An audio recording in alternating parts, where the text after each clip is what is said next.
Welcome to the American Rambler with your host Paul Grafton.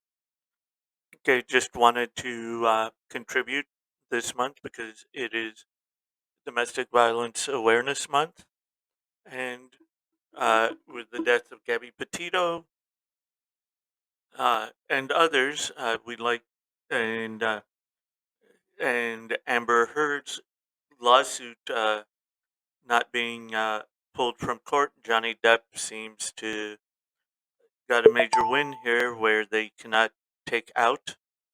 Uh, she could not get the lawsuit to be withdrawn or canceled.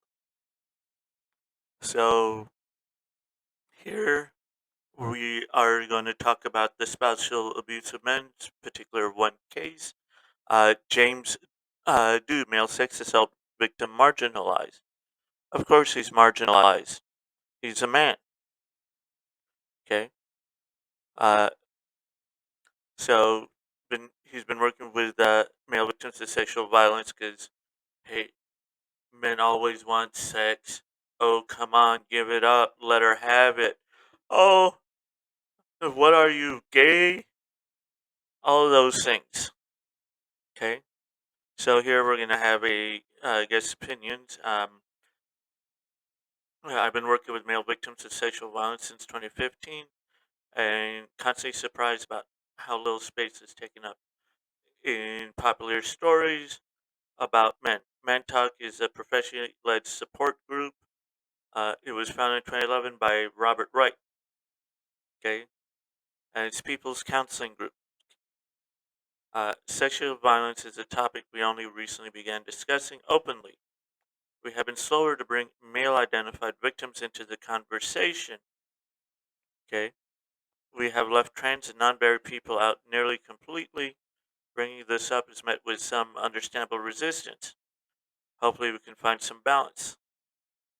Stories of sexual abuse of men and boys are not rare, and they happen here. There are several cases that have been in news recently. Class Action 2 addressing sexual abuse of boys by Catholic nuns. And a former Halifax teacher and hockey coach convicted of dozens of incidents abusing boys, and longtime professor uh, of one local university charged him with sexual abuse of boys. And uh, I guess uh, I guess unless it's an ode to Billy Joe situation, we can't really talk about it. Okay, ode to Billy Joe is a song in a movie uh, by at that time boy toy Robbie Benson. He played the lead character uh, who got drunk, thought he was sexually assaulted by a man, but he ended up being sexually assaulted by a woman.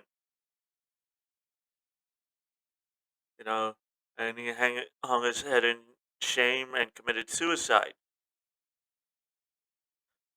Disclosing sexual violence is difficult, and communities have had difficulty finding appropriate ways to respond to such disclosures. Yes, remember the Me Too allegation? And another movie I'd also like to bring up is Full Disclosure. It was brought up that women sexually harassed men in the office more than men sexually harassed women in the office by percentage.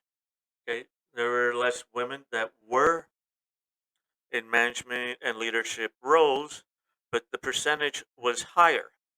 So the women tried saying, okay, if you hired more women, this wouldn't happen. Hire more women, the percentage was greater.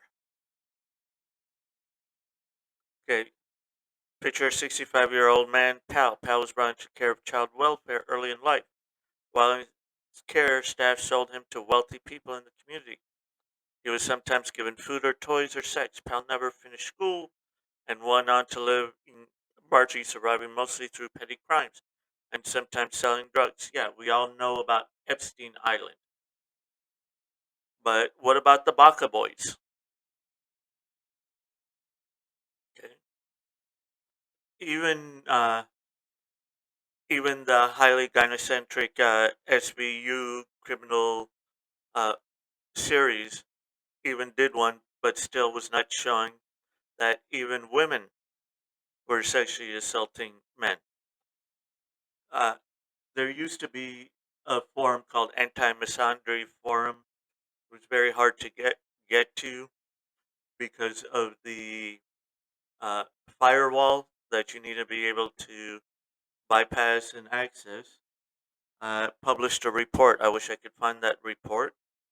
Uh, this woman thought, "Oh, I'm gonna go to Vancouver and I'm gonna expose all these male pedophiles going after the male underage hookers." And she discovered that 70% of the male hookers' clients turned out to be female. And now we are facing a rash. Well, I'm not saying it's an epidemic. It is an epidemic, but it's not a new epidemic.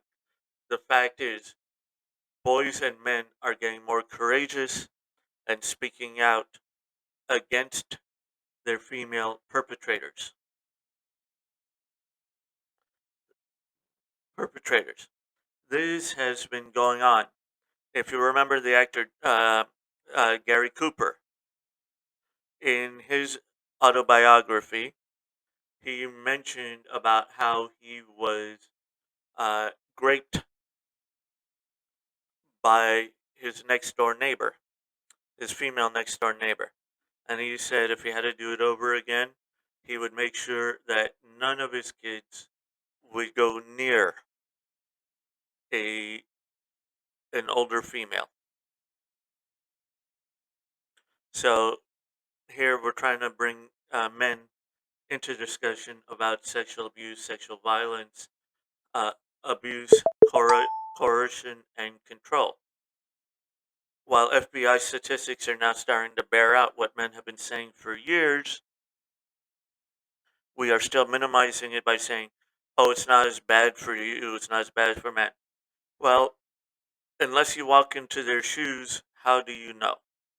Another thing is, recently there was a feminist saying that the government should make men uh, take a pill that would have blood coming out of their butt for 5 days.